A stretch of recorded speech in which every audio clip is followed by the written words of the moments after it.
This week's podcast, number 41, we're old hands at this, comes to you from the Wiggly Garden. We've escaped. I'm Heather, and I'm joined today by Richard and Alison from Wiggly Wigglers. Richard wants me to tell you what the podcast is about.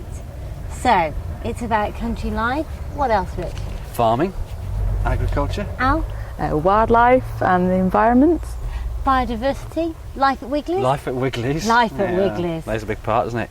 And lots more. We've got lots to get through this week.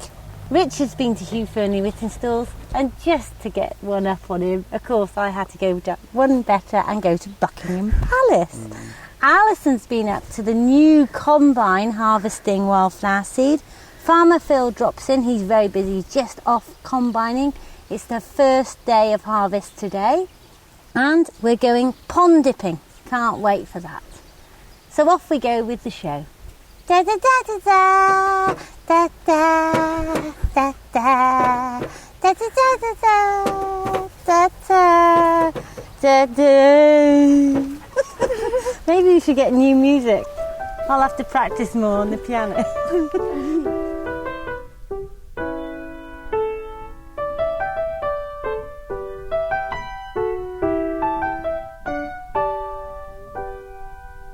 It's great to see you, Phil. Morning, Rich. I haven't seen you for a bit. It's warm enough, isn't Been it? busy. It's a bit too warm. How does this affect your agriculture? Well, quite a lot, actually. There are two main effects. The heat and lack of water on the crops is starting to tell now. They're a lot earlier than we would normally expect. Right. And we're intending to go combining this afternoon, and we'll find out how much that's affected the yield. Right, okay. So that's the one aspect of it. The other is that the grass has stopped growing, Right, which is quite worrying for the cattle. yeah. We've decided not to mow 50 odd acres of hay on the basis that we'll need to graze it, Right. but it may not be enough yet. Oh God, how So depressing w- that is, isn't well, it? it's- yeah, And, well, it's and pretty if it was depressing. raining, can you imagine what he would be saying?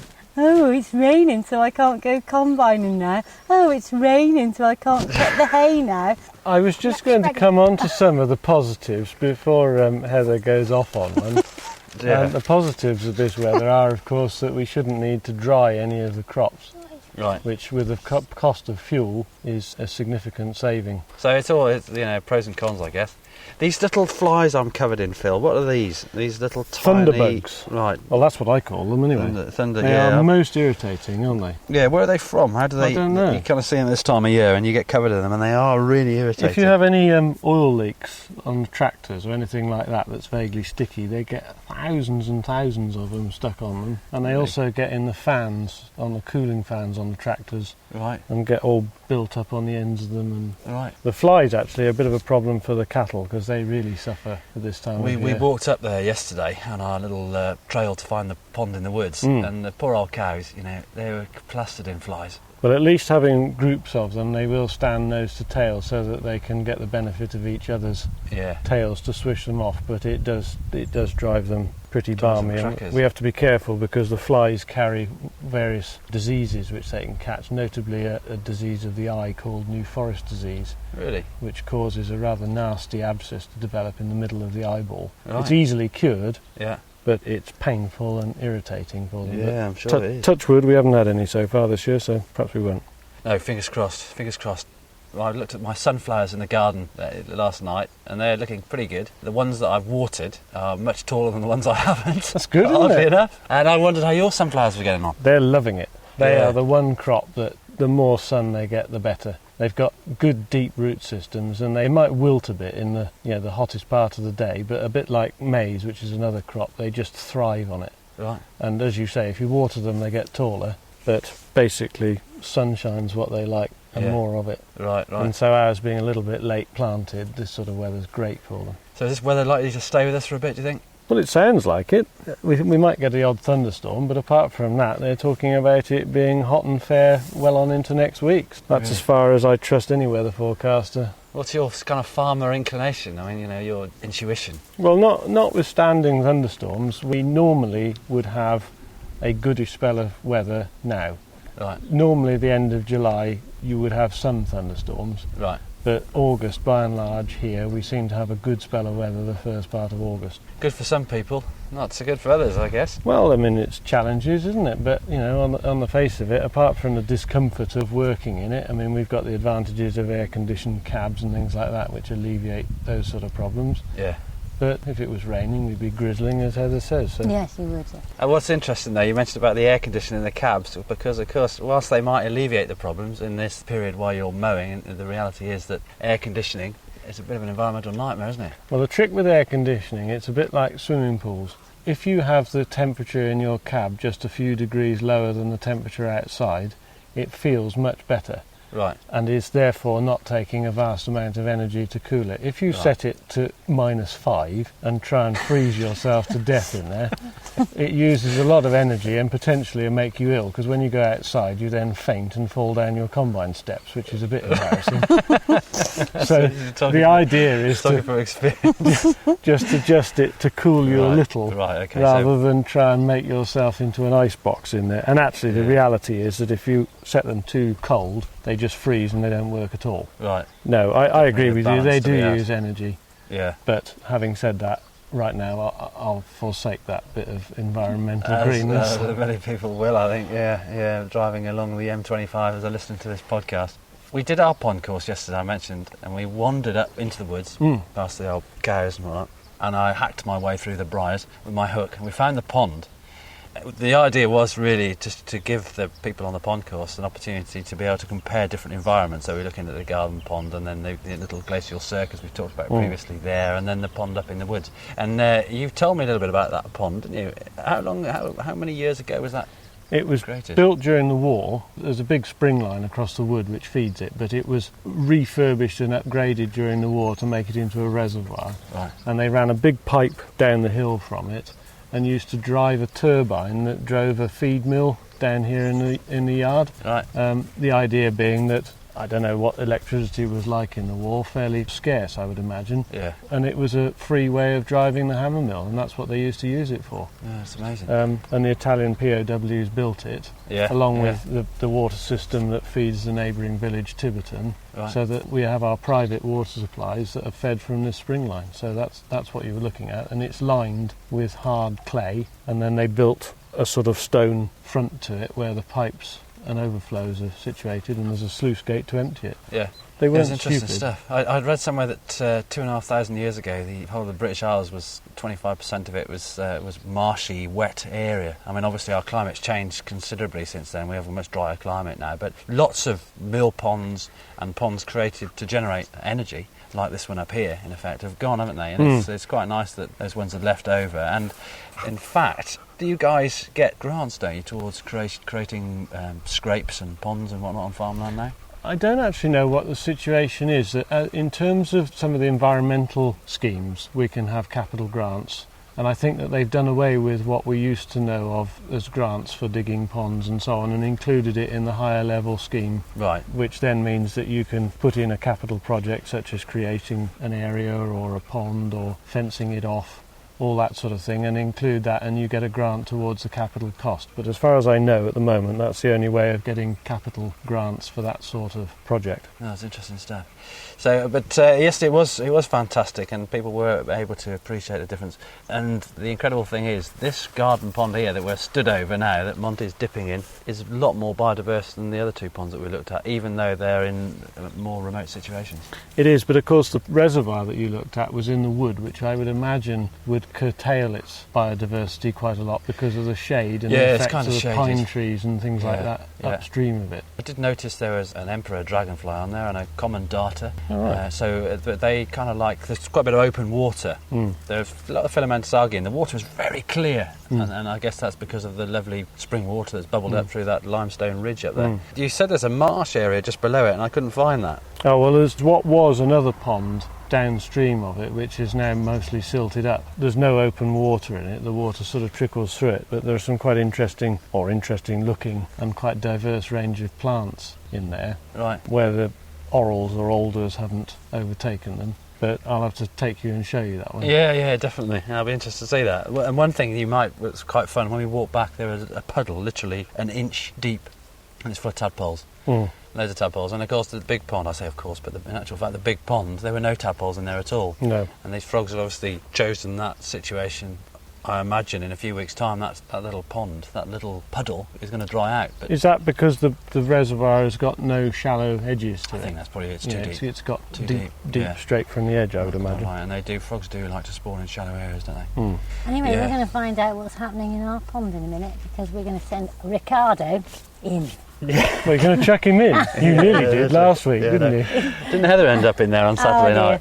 Ah, yes. Oh, no. I think she's been trying to keep that little incident. quiet. Yeah, She that- blamed you though, Rich. Yeah, she said you always. hadn't lit the tea lights in the right order, and I said mind the pond, and there was a big stride and splash, and then Phil, I fell in the pond. I did, dear listener, fall in my own pond, and it was entirely Richard's fault. He went to light the candles, and I put them either side of the path. On the right, then on the left, then on the right. But he missed one out. So when I went to blow the tea lights out, having no extra pins on board, I hasten to add, I went left of the correct tea light, and then I fell straight into the pond.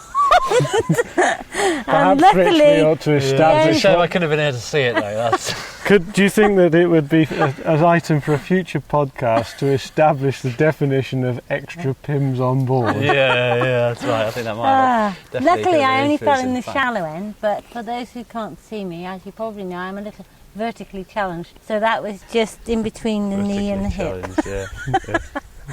I was Thank amazed. you so much, lads, for mentioning that. No problem at all. Moving on there. I thought you did very well not to go a complete plower in it, to be quite honest. My best sandals, though, were covered in pondweed. That's a good. Not these. Right, lovely. We're going to go pond dipping in a minute. Goodie-o, I'll go combining then. Okay. Cheers, Phil. Bye for now.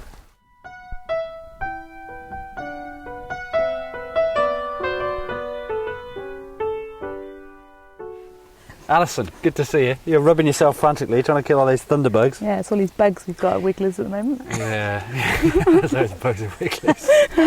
Those beautiful butterflies going by there. Yes. Yeah, oh yeah, fantastic out here in the garden, certainly. But you've been up to all sorts of adventures this week, haven't you? Yeah, I've been in Shropshire wildflower harvesting on our new contraption. We've got a miniature combine, which is pretty cool. Yeah, Hasn't yeah. got a cab or anything, or any air conditioning, like Farmer Phil's combine, mind No, you. no. But it does the job and it works very well.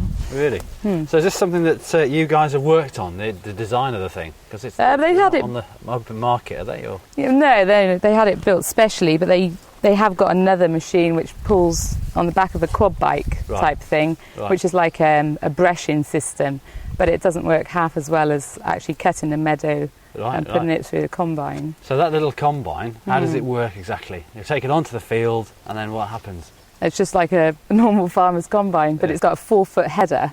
So does it cut the field in the same way as a combine cuts wheat, for example? Is it Yeah. harvesting the seed from the head of the Yeah, the of course grasses and it's whatnot? green grass, so the ripe seed will go through it very quickly and you hardly get any dust, whereas when Farmer Phil combines his wheat and barley, it's really, really dusty, but because it's green, there's hardly any dust at all. Right. I wanted to ask, if you do that with the field, then you must be cutting the crop all at the same time and they must go to seed at different times. You know, in our meadow, Yeah. it's oxeye daisy, then it's lesser knapweed. And so I thought the idea was that you hoovered it as the seed became ripe. Yeah, I mean, sometimes they do hoover some of the seed, and obviously the meadow where I was at this week had a lot of lesser knapweed, masses of knapweed still in flower. Yeah. So, of course, they'd leave that patch and go back at a later date to get that. Right. But obviously it does mess up the farmer's field a bit because he has to then come along and bale it twice. Of course, you can never get everything in because No. obviously the seed will fall out of the grasses before if you wait for the knapweed. So it's not all jolly, but you go back at a later date and get it. Yeah. So we can look forward to all sorts of new seed to distribute next year. Yeah, absolutely. Some has It's to all- be treated though, and all sorts of. Yeah, they treat it quite well.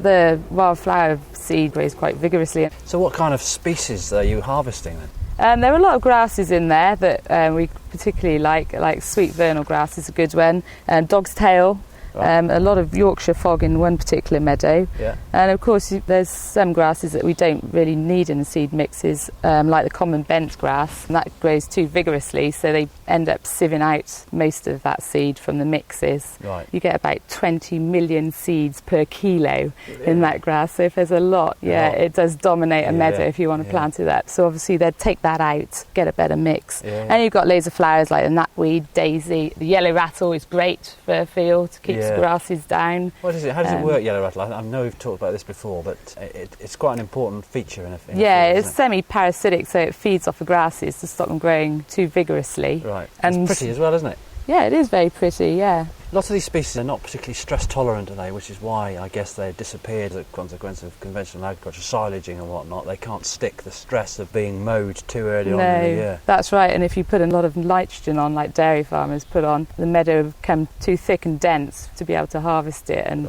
the wildflowers will then diminish because they're competing too much with the grasses that you get in the fields. Right. We did see one particular field last week where it had put a load of nitrogen on last year, and God, the difference you wouldn't believe. We couldn't harvest it, couldn't even touch it, but there were these fantastic other flowers that you could have got the seed from, but it's no good, so it's like Did you get to drive the combine, Al? Yeah, I drove a combine, but it was on probably the hottest day of the year, so we ended up putting an umbrella over the seat.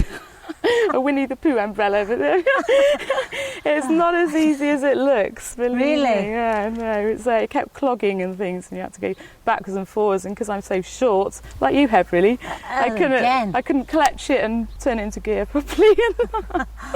Yeah, but it was good. And then once all the seed goes through the harvester, it goes out into a massive barrel on the side of it, and then we chuck it onto this massive tarpaulin at the side of the field under the shade for any grasshoppers, butterflies, moths, all sorts of critters to escape out of that mix, because obviously if you bag it straight away it will heat up and it'll kill all the insects. We do want the insects to go back onto the meadow, so they're all hopping out, and grasshoppers and everything, so it's great. And whose meadows do you go to? Are they special places? Some are privately owned, some treble SI, which you have to have permission to collect off, others are owned by English Nature, that sort of thing, but usually you can't harvest the whole meadow. You're only allowed to harvest like a third of the meadow and different parts of the meadow every year. Because Rob's hoping to come to the Wiggly meadow, isn't he? He is, because we've planted our first wildflower meadow, which we've had to top this year because there's a few too many thistles in it, but hopefully in a couple of years' time the Alison and Rob combine in duo will come and harvest the Wiggly meadow. Yeah, it's quite exciting. And of course they're not allowed to start harvesting until after the 14th of July, mainly because of all the ground nesting birds have gone by then, and so it's all done very environmentally friendly and above board, really. And how do they sort out all the different seeds? Well, some seeds in some of the areas go back and are planted in that area, like site specific, so they will go back and be sown around in that area. And other seeds will be, they have many sieves of different micro sizes which they sieve out, or they put through a suction thing which the light seeds rise up, and the heavier seeds, which you may not think they're heavy, but they are a lot heavier than the grass seeds, will go down to the bottom. And it's very clever. They can get oxeye daisy seed out of a whole range of seed. Wow. Different gadgets. Sounds a bit Heath Robinson. Yes, it is. Fantastic. Cheers, Al. Thanks for coming in anyway. And now the action part of the podcast comes, and we're out pond dipping. I can't wait for this. Good day for it, isn't it? I didn't know anything about pond dipping, so Monty's I've got here. with me Richard and Monty. Trying to catch all sorts of goodies. What have you got in there, Monty? 2 snails. Oh wow, yeah, 2 greater pond snails. So this is just a normal fishing net, is it? It is. This is just a shrimping net, isn't it? We do these pond dipping sessions during our open days, and part of our pond course yesterday, people had the opportunity to go back to their childhood and try and scoop some goodies out. That's a beaut, Monty. So how big are those things? I mean, they've got to be, 3 centimetres long? Yeah. And what is odd, sometimes next to them, well, either connected to them or the filamentous algae that they're surrounded by, are little ram's horn snails. Those little tiny they're ones. very, very small, and just in that little curled shell. We got another snail. Well, what does their life consist of then, these snails? What do they do? They cling onto walls and stuff, They cling onto walls. They do. They eat quite a lot of algae. They eat a lot of the aquatic weed. Yeah, they're like, they suction onto there. The pond snails, interestingly, they're not the fastest of creatures. They do have an inclination to be slightly carnivorous. So if they get hold of a newt larvae or a tadpole, then they'll feast on it if they can get hold of it. And what likes eating them? Well, the snails, there tend to be few predators in actual fact, and in some situations, certainly if you're fish keeping, I know we don't encourage fish keeping because they don't really complement the whole wildlife situation in the pond, but they do carry lots of disease spores and they proliferate quite dramatically. So in some situations, fish keepers have problems with snail populations. Newt. Oh, look at that! Yeah, fantastic. Now, what's crested. that? That is a great crested newt larvae. Wow. You see how broad the tail is? It's got a very broad tail compared to we've got a smooth newt larvae in there. Very broad tail, and it's got quite dark spots, vivid dark spots on the tail as well. So this one's about what, 2 centimetres? 2 centimetres, but we've caught them up to sort of 5 centimetres long. The great spotted newt larvae. And so what's their life consist of? They start off in here, then do they go out from here or do they stay? Greater crested newt larvae, greater spotted newt larvae. What's a greater spotted newt? Who said that? Me, I said it, greater spotted newt larvae. Jesus. Great crested newt. Tell me what a newt gets up to then. They'll come in here. We're quite lucky in this pond because we've got a couple of different species. We've certainly got smooth and great crested newt larvae, but we've also got palmate newt larvae. No frogs or toads, interestingly enough, spawn in here. The newts seem to thrive. Why is that? At the beginning of the year. Well, I think it's because there aren't any fish in the pond. The water quality is good. There's a lot of aquatic plants in here that the newts can lay their eggs on. And they're surrounded by lots of habitat, so there's lots of places that newts can spend their winter and spend most of their time. In actual fact, they will spend most of their time out of water. They only spend a small proportion of time in water, generally to mate and to breed. So did we ought to be providing more habitat for them outside? I think we could put more stuff in this area. We were talking about the other day, perhaps putting some flags and some big flagstones and a few some more logs. log piles and whatnot around for them to get under. But they're ideal. They complement the garden because they eat all sorts of pest insects. Looking in this jar then, Rich, Yeah. those newts are by each other. Yeah. So You can They're compare mating. this guy is probably a smooth newt. He's got these fantastic drifting it's like feathers. gills. They're like Yeah. feathers. They're just like feathers that you'd see on Look at that, sort Mark. of Victorian Looks like headdress. a clown. If you look at that one, looks like a clown. You see how Yeah. much broader the heads of the great crested newts are compared to the smooth newts. The smooth newt is so much more delicate than the great crested newts. But they are fantastic. I mean, they look pretty much like the adult, apart from the fact that they've got these external gills. Yeah. And there's a water boatman going like What mad. about What's his problem? Billy, these guys swim upside down. Right. They're great to have in your water butts because they tend to keep the mosquito and You ridge larvae think- down. But you can see there's a sheen of air on the back of them, which they're obviously breathing through. They're taking that on board when they float up to the surface. You see he's breathing Oh, through yeah. his anus If you now. first look at one, And you'd then when think they it's sort got of battle 2 their way legs, down but again. then it's got like 6. Why do you think it's got 2 legs? Because you look at it. Oh, those big things. yeah, but then it's got 6. He's a big one, isn't he? He's a beauty. Yeah, he's a greater water boatman. And here we have, this is a dragonfly nymph. Look at this, Mom. I caught that. He did. What's all that stuff covering him? That's algae Right. of sorts. They're quite slow moving. I Yeah. They'll live in the pond for 2 or 3 years and only spend a couple of months as an adult. But they've got an interesting mechanism in there. Again, they breathe through their rectal regions, and so the lungs are in their derriere. And you can see, if you look at that, you can see it inflating and deflating. Oh, yeah. And also a really good escape mechanism is the fact that when they expel air rapidly through their behind, it's like a little jet propulsion. They can shoot through the water to get away from their predators. Handy. Yeah, I More baked beans for them, Rich. Yeah, I reckon. So if you've got a pond at home, is it likely that you're going to see this amazing diversity of life Definitely. in a Yeah. jam jar? Definitely. And are you harming the pond by doing this? It's a good idea to be careful. Any kind of interference is not good. And So, especially if you look at the delicate feathery external gills on the newt larvae, for Yeah. instance, if they're damaged in any way, then those newts may well die as a consequence. So if you are going to pond dip, it's a perfectly reasonable thing to do, but just be conscious of the fact that these creatures are very, very delicate. you don't need to put like food in, because they eat themselves, and then you don't have to put any animals in because they come themselves. That's very true. They do. They colonise naturally. People often say, should I get some water from or some mud from another pond? And I would always recommend that you don't do that. Set your pond up, stock it with native species of aquatic plants. Don't buy invasive foreign invaders, and the wildlife will follow. How long's this pond been here? 4 years? Yeah. And it's absolutely brimming with life, It's isn't it? absolutely stuffed with life, isn't it? Fantastic. Great. Do you enjoy that, Mom? Yeah. Well, on the most gorgeous July day that I can remember, in the most lovely setting, how many butterfly species have you seen today? Well, at least half a dozen. Just sat here, not really kind of looking. Yeah. There's all sorts of things going on. The sparrows are drinking out at the end of the pond. We're surrounded by wildlife noises. The bees are feasting on the echinacea, aren't they?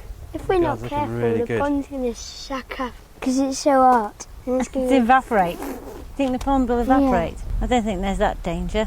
And the lily's out in the pond. Yeah, it's great. And Business Post have just arrived for some parcels at Wiggly Wiggler, so just a nice little human element. Yeah. We'll sign off, I think. So bye. Bye-bye. Goodbye.